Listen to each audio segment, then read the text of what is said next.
beginning over and over to recognize the power of our thoughts, and that our thoughts are what our frequency is, right?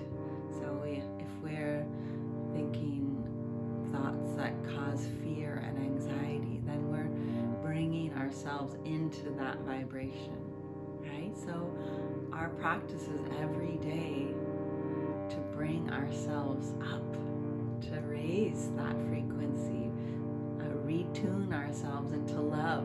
Of course, that's why I think singing together is so powerful. But we're learning to recognize that the thoughts we have in our mind are not. They actually create the frequency that we experience. So, many of us are upset about things we see in the world, but what are you adding to that if you're being upset and angry and fearful? How can you help that situation if you're bringing more of that energy, right?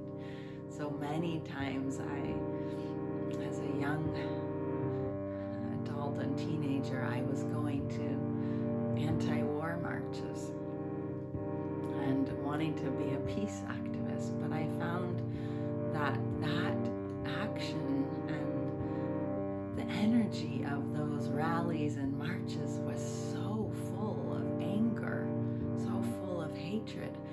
I really got it already at that age. This doesn't make any sense, because we were creating the same energy. We were at war with the warmongers, that. How can we bring our love to it? How can we raise the frequency back into love and find understanding, compassion?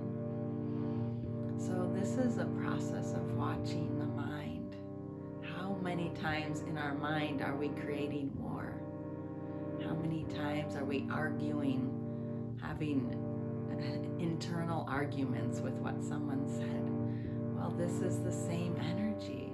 So if we find that we don't like the results of the world and people being at war, we have to look at ourselves. How much of the time do we want to be right? How much of the time do we want to win? How much of the time are we willing, right, to be wrong in order to find peace? Course in Miracles says that your sister, your brother is always right, even if they're wrong. So it's saying, like, you always want to find the rightness in the other instead of the wrongness, because then you can find a solution.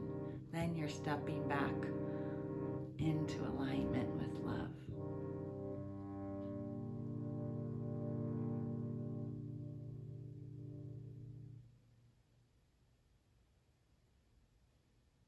I look forward to being with you again tomorrow.